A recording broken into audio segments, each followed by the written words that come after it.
Magandang araw! Narito ang isang pagsasanay tungkol sa wastong gamit ng malaking titik. Ang paliwanag tungkol sa paksang ito ay nasa hiwalay na video.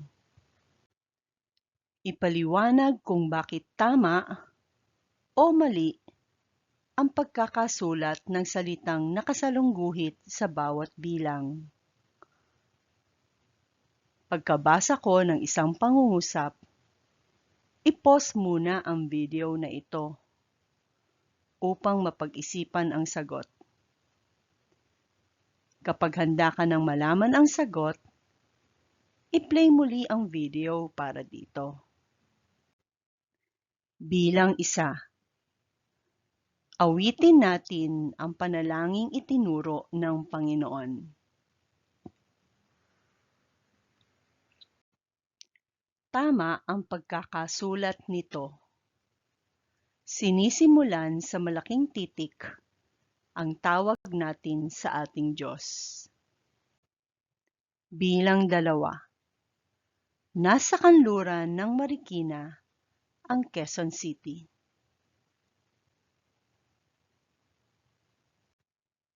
Mali ang pagkakasulat nito.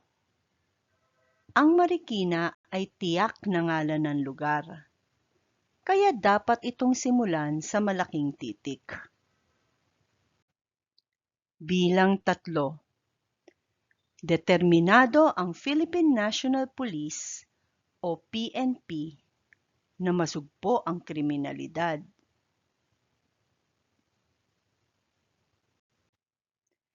Tama ang pagkakasulat nito.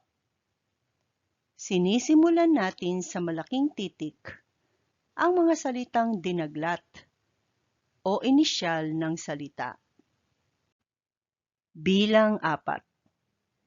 Naglilinis ng sahig ang anak ko tuwing Sabado.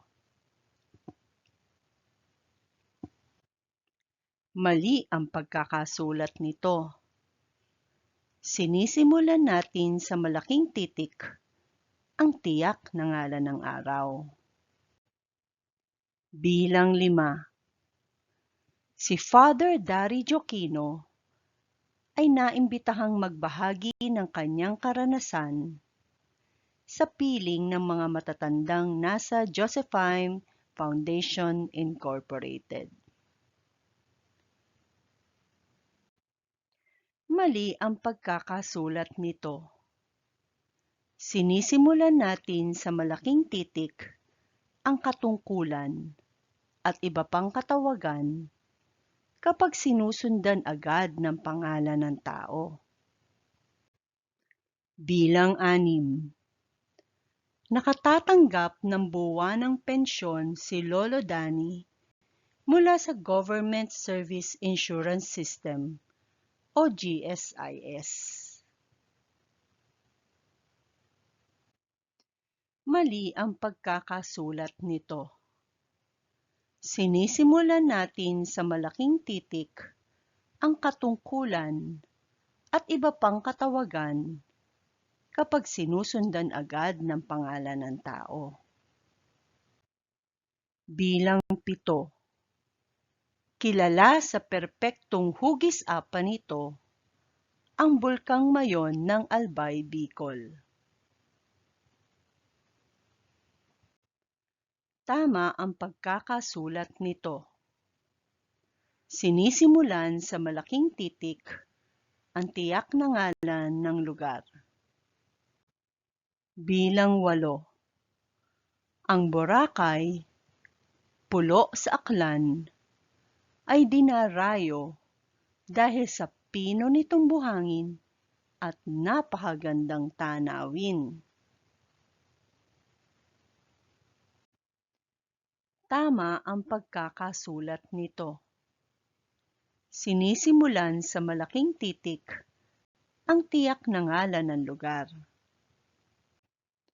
Bilang 9.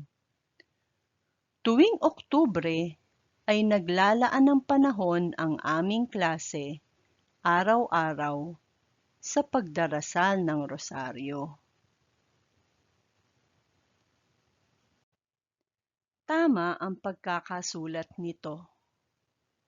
Ang salitang panahon ay pangalang pambala na o karaniwang ngalan. Sinisimulan ito sa maliit na titik. Bilang 10. Ang Philippine Atmospheric, Geophysical and Astronomical Services Administration o PAGASA ang nagbibigay sa atin ng impormasyon tungkol sa lagay ng panahon.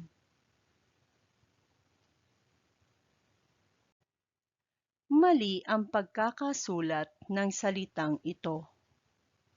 Ang pangungusap ay sinisimulan sa malaking titik. Narito ang pinagkunan ng mga disenyo para sa video na ito. Salamat!